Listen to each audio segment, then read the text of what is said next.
Have you ever felt so sensitive that you started hurting for other people? Have you ever left a room carrying emotions that weren't yours? Have you ever wondered, why am I this tired even though no one did anything wrong? You might be someone with deep empathy, an empath. But here's the truth almost no one tells you. Empathy, when unconscious, can quietly destroy you from within. Once there was a girl everyone called the light of every room. She listened to everything. She helped everyone. When others cried, she cried too. When others were heavy, she carried it. When others felt better, she was quietly breaking. She called it kindness, but her body called it chronic exhaustion, and her soul whispered to her in dreams, "How much longer, until you rescue yourself?" Carl Jung once said, "What you do not bring to consciousness appears in your life as fate." And perhaps your gentleness has been shaped by something deeper. An unconscious contract that says, "I will suffer for you if it means I get to be loved." But what happens when you start saying no to that contract? Do you become cold, selfish, or do you finally become who you truly are? In today's journey, you'll discover 1. The hidden root of empathy, how it often begins in childhood, not choice. 2. Why your softness seems to draw in the most broken souls. 3. And most of all, how to transform your light from self-sacrifice into self-sovereignty. Ready? We're not here to talk about basic energy protection. We're here to unbind a vow you didn't even know you made, one that's been with you since before you knew how to name your pain. And maybe for the first time, your light won't hunger for darkness, but will begin to shine for you. There's a contract no one ever saw, no paper, no signature. And yet, it exists in every glance that scans the room for tension, in every breath you hold just a little longer so someone else can breathe easier. We call it empathy. But deep beneath that noble word lives something far more complex. A silent vow. I'll carry your pain, and in return, I'll be allowed to stay. To be needed, to be loved. Have you ever felt like if you stopped caring, if you stopped feeling for others, people might leave you? There was once a little girl, 7 years old, growing up in a quiet house. Her mother often lay on the couch, distant, her eyes somewhere far away. No one told the child what to do. She simply learned to listen to the silence, to read emotions in the air. She crept closer, mirrored her mother's distant gaze, and for the first time her mother looked at her and smiled, just slightly. "You understand me," she said. One sentence, and it etched a truth into the child's heart. If I hurt with her, she won't disappear. Years later, that little girl would become a woman, no longer surrounded by just her mother's sorrow, but by friends, lovers, co-workers, each carrying their own unfinished story, their own quiet collapse. And still, she carried them. She didn't call it sacrifice, she called it light. But the truth was, the brighter she shined, the lonelier she became. Carl Jung once wrote, "Every form of addiction is bad, no matter whether the narcotic be alcohol, morphine, or idealism. Most empaths aren't addicted to love. They're addicted to being seen as good." Here's the harsh truth. Not everyone loves you for your empathy. Some stay simply because you help them avoid facing their own darkness. And when you're finally too exhausted to keep absorbing, when you need someone to carry you, they disappear. Because the contract only works as long as you're carrying. The moment you stop, you're no longer useful. If you've ever felt this way, if you've ever collapsed quietly behind your kindness, leave a comment that simply says, "I've felt this too." Because your voice might be the one that helps someone else feel less alone. In the next chapter, we'll return to where this contract was first written, not in adulthood but in childhood. And you'll begin to see, your goodness may not have come from love. It may have come from survival. See you there. Much of what we call personality is simply a survival strategy we learn too early to question. Some children grow up learning how to read a room before they can even read a book. They sense tension without words, decode their parents' moods before a single sentence is spoken. They learn that safety isn't about being loud, honest, or free. It's about being soft, careful, adaptable. This isn't intuition. It's training. If you were that child, you may not remember the moment it started, but you remember the feeling. If I can stay quiet, helpful, and tuned in, maybe the chaos won't get worse. One man I worked with, successful, respected, always composed, told me he hadn't raised his voice in over 15 years. Everyone described him as solid, grounded, a rock. But he couldn't sleep. He was haunted by recurring dreams of being swallowed by crowds, strangers crying and reaching for him, demanding help, while he tried to hold everyone together, until he disappeared. When we trace the dream, it led back to his childhood. His father drank, his mother dissociated. Meals were silent negotiations of tension. As the eldest, he learned that his emotions had to wait, indefinitely. Being calm kept the peace. Being useful kept him visible.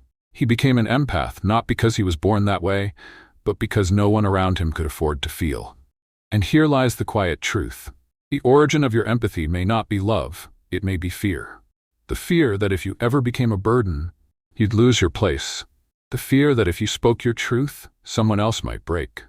So you learned to anticipate everyone's needs, to soothe before you were asked, to manage what was never yours to carry. And what began as survival became identity. But here's the deeper wound. The child who learns to keep others alive often grows up never learning how to be fully alive themselves. Their own desires go dormant. Their own rage gets buried. Their own voice, dimmed for so long, starts to forget what it sounds like. If any of this feels familiar, if you grew up being the good one, the mature one, the peacekeeper, then maybe your sensitivity isn't just who you are. It's who you had to become. And that means it can change. Anything that was learned can be unlearned. Not erased, but rewired. If this part of the story resonates with you, leave a quiet reminder for your younger self in the comments. You didn't have to carry it all. And in the next chapter, we'll explore why being the helper can feel so addicting, and what you're really trying to feel when you save everyone else. Because behind the need to be needed often lies a deeper need to finally be seen. There's something strange about kindness. When you give more, people expect more. And when you stop giving, not out of cruelty but simply exhaustion, they say you've changed.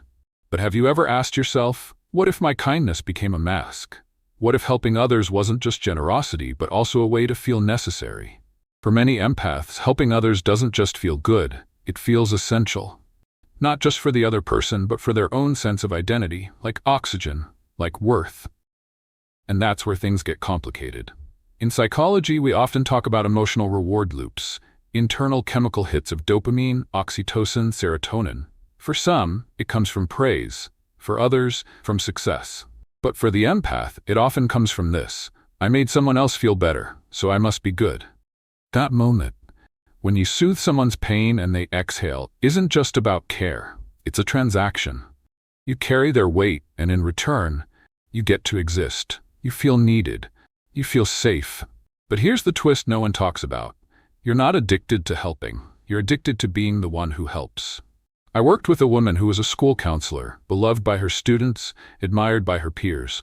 But she confessed to me in tears, I can't feel joy anymore. I help everyone, but I go home and feel empty. When I asked when she last cried for herself, she paused for almost a full minute. Then she whispered, I don't remember. I only cry when I see others in pain. And that's when I realized her empathy wasn't always coming from overflow. It came from a hidden hunger, to be seen, to be valued, to matter. And the way she fed that hunger was by healing everyone else but herself. Jung said, every form of addiction is bad, no matter whether the narcotic be alcohol, morphine, or idealism. Some people use substances, others use praise. But the empath's addiction is harder to spot because it looks like love. But love, real love, doesn't drain you. It doesn't demand your disappearance. When helping becomes a way to prove your worth, it stops being love and becomes labor. And what makes it even more dangerous is that the world will reward you for it. People will call you a saint, a healer, a blessing. They won't see the exhaustion behind your smile.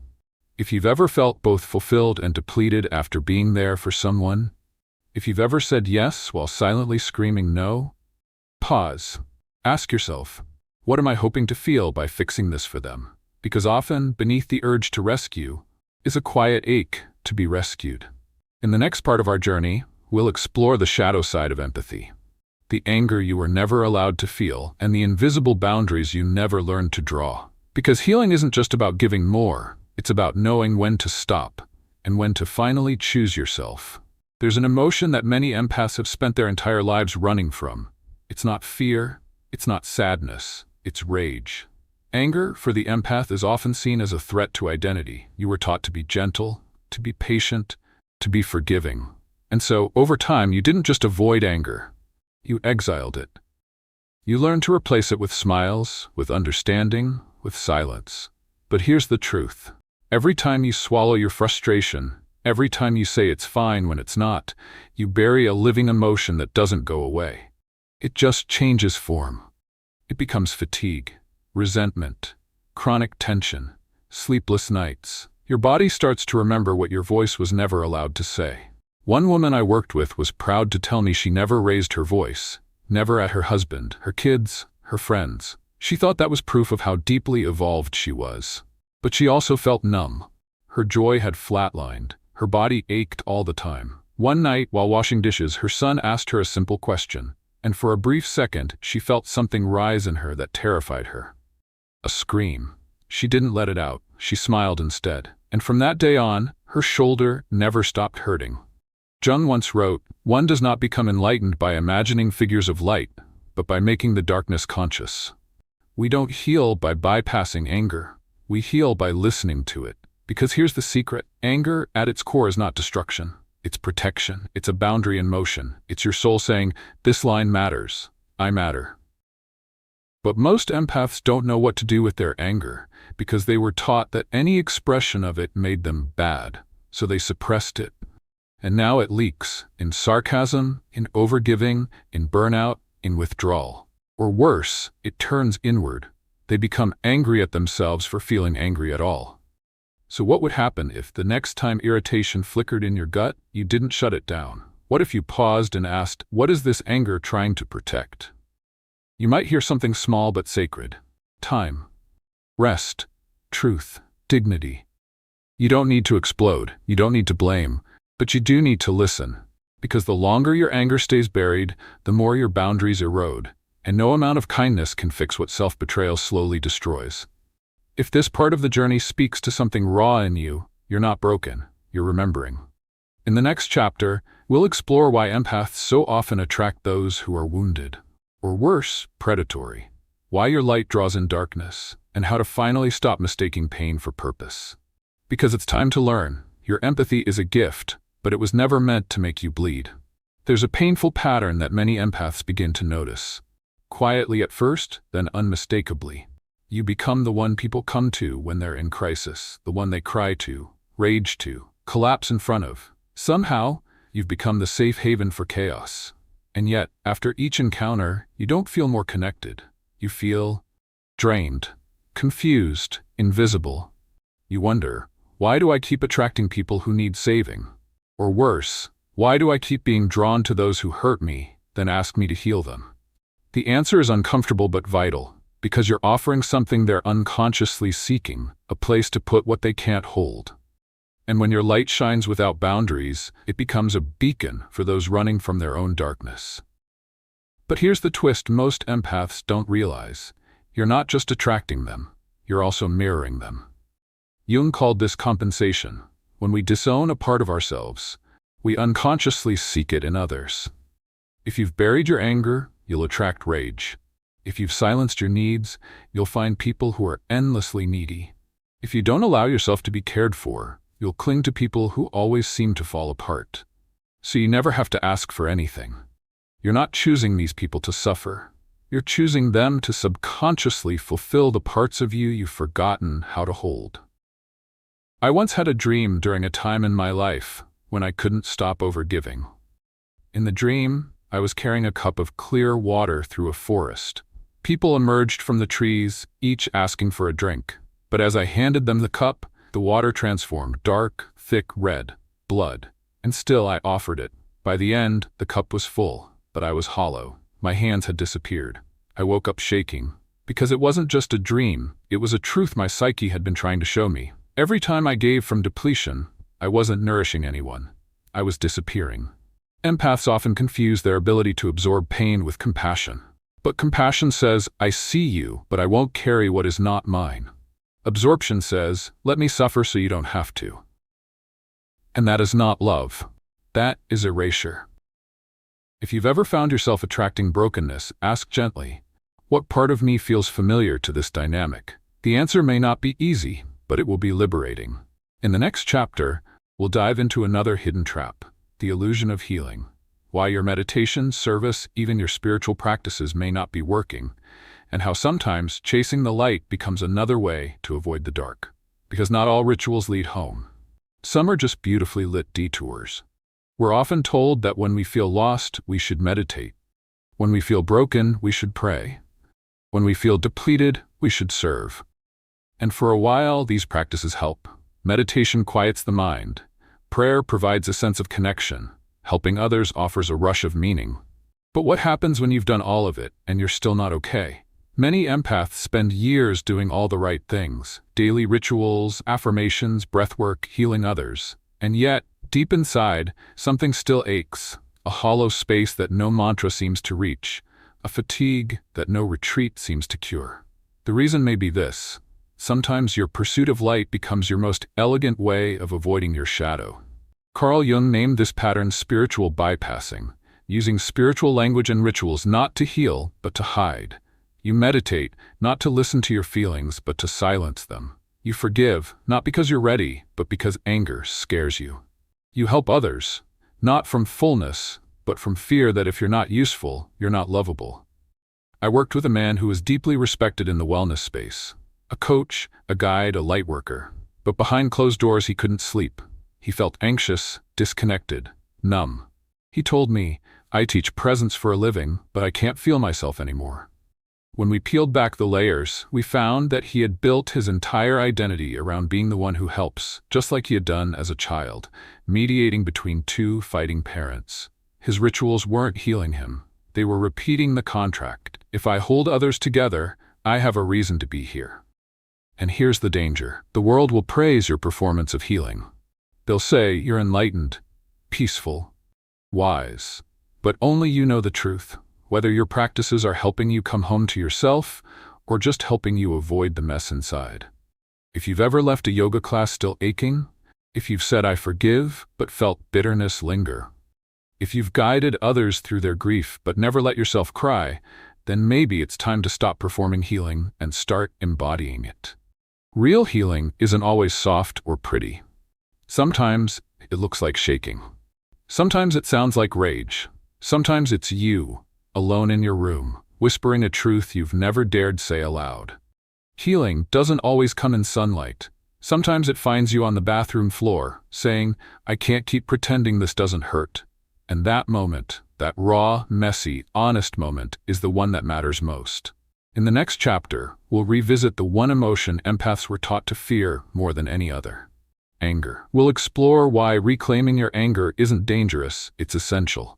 Because your boundaries don't begin with silence, they begin with fire. And fire, when honored, doesn't burn, it clears the path. Anger is often the first emotion that empaths learn to fear. Not because they were born gentle, but because somewhere along the line they were taught that anger is dangerous, that to be loved they must be calm, that to keep the peace they must never take up space. So they silenced it. They became agreeable, understanding, unshakably kind. And somewhere in that performance, they began to believe that anger had no place in love. That to feel rage meant they were failing at being good. But here's the truth. Anger at its core is not cruelty. It's not violence. It's not failure. Anger is a boundary trying to be heard. One client, a woman in her 40s, told me proudly that she never got angry, not at her kids, not at her husband, not even at herself. She had mastered calm.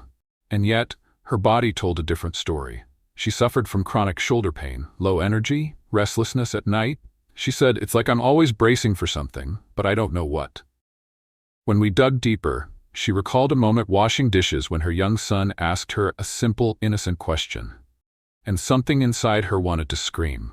She didn't scream. She smiled. She answered sweetly. And from that night on, the pain in her back never went away. Carl Jung wrote, "Emotion is the chief source of becoming conscious." Your anger isn't here to destroy you, it's here to awaken you. It says, "You've been crossed." It says, "This matters to me." It says, "I'm not okay with this." And when you learn to listen, not suppress, that fire becomes your ally, not your enemy. Empaths often confuse anger with harm because the anger they witnessed as children came in explosive, unsafe forms. But healthy anger isn't about shouting or hurting. It's about claiming. Claiming your space, your time, your truth. So what would it mean to stop swallowing every no that's stuck in your throat? What if, instead of apologizing for your limits, you blessed them? The next time you feel that flicker in your gut, that tiny spark of resentment, irritation, exhaustion, don't dismiss it. Don't bypass it with, "They didn't mean it," or "I should be more understanding." Pause and ask, what is this anger protecting?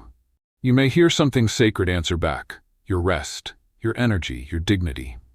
This is not selfish, it is spiritual clarity. In the next part of this journey, we'll learn how to go beyond awareness into action. You'll discover how to finally break the unconscious contract that's kept you overextending for love, and how to begin reclaiming your light, not as something you give away to be safe, but something you guard as sacred. Because your fire was never wrong. It was just waiting to be remembered. Understanding the contract is only the beginning. You can name it, you can see it, you can whisper, "I don't want to live like this anymore." But the moment someone texts you with their chaos, or looks to you with silent need, or cries just loud enough to trigger your instincts, you slip back. Not because you're weak, but because the contract wasn't made with your logic. It was made with your nervous system. And breaking it requires more than intention. It requires ritual. Unconscious contracts are like invisible vows. I'll carry your pain so you don't leave me. They live in the body, they speak in reflex. And so, to truly let them go, we need to do more than think. We need to act. I once worked with a woman who had spent her entire life in service to others. She called it compassion. Her body called it burnout. I asked her to try something simple. Write down every belief she had inherited but never questioned. I am only good when I'm giving. It's selfish to say no. If I set boundaries, they'll leave. She wrote them in her own handwriting, folded the page, lit a candle, burned it. This wasn't superstition, it was symbolism. She needed to see those beliefs leave her body, leave her breath, leave the room. She cried as she watched the ashes fall. But she didn't stop there. Because real freedom comes in how you show up tomorrow. It looks like pausing before rushing to respond to someone's emotional storm. It looks like asking, "Is this mine to hold?" It looks like letting go of being the rescuer and letting others sit with their own discomfort. It looks like this. When someone breaks down in front of you, instead of absorbing their pain, you breathe deeply and stay rooted. You say, "I'm here with you, but I'm not going to carry this for you." That's not cold, that's sacred clarity.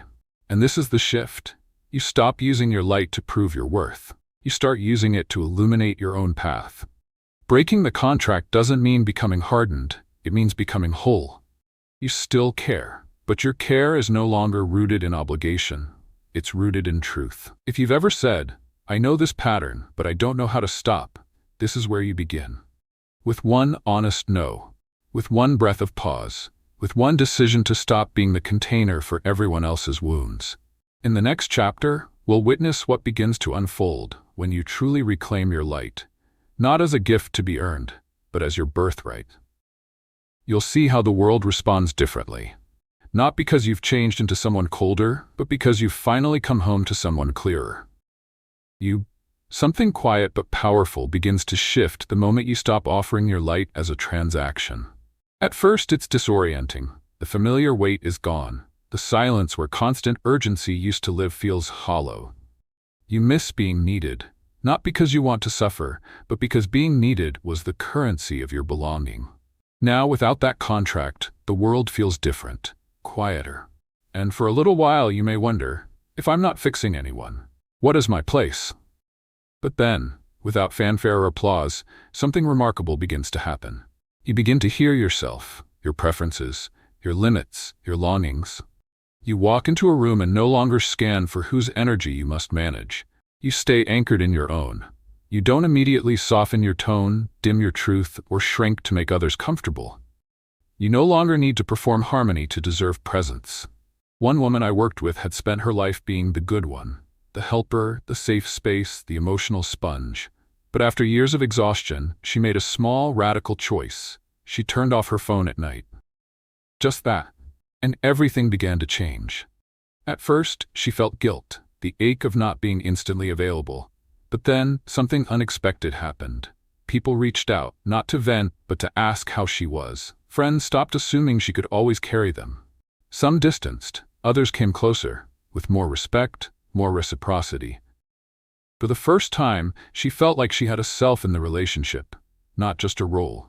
When you reclaim your light, it no longer acts like a siren to the broken. It becomes a mirror. People no longer come to offload, they come to reflect. Not all will stay. Some will leave when they realize you're no longer the sponge for their storm. But those who remain, those who meet you in truth, not dependence, become sacred companions on your path forward. And here's the deeper truth. You never lost your empathy. You just stopped weaponizing it against yourself. If you've ever feared that drawing boundaries would make you too much or not enough, remember this.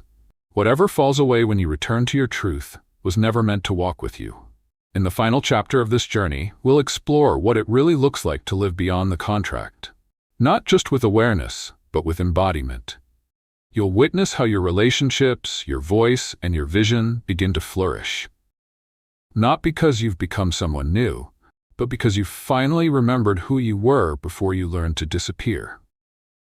Living without the old contract feels at first like standing in a house with all the furniture removed. You know something is different. You feel lighter.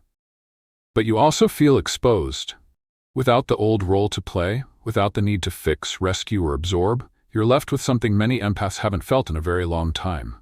Space. And that space is sacred, because it's where you begin to reappear. Not the version of you people leaned on, not the echo of everyone else's need, but the real you. Tender, fiery, complex, whole. You'll notice the shifts in quiet moments. You'll pause before responding to someone's crisis. You'll ask yourself first, is this mine to hold? You'll say no, and it won't break you. You'll rest, and it won't require permission. You'll stop narrating your pain in ways that make it palatable for others. You'll begin to live, not to keep others afloat, but to fully inhabit your own life. And in that shift, something magical unfolds. Your intuition sharpens, your creativity expands, your presence deepens, because your energy is no longer leaking through invisible holes, it's circulating, contained, alive.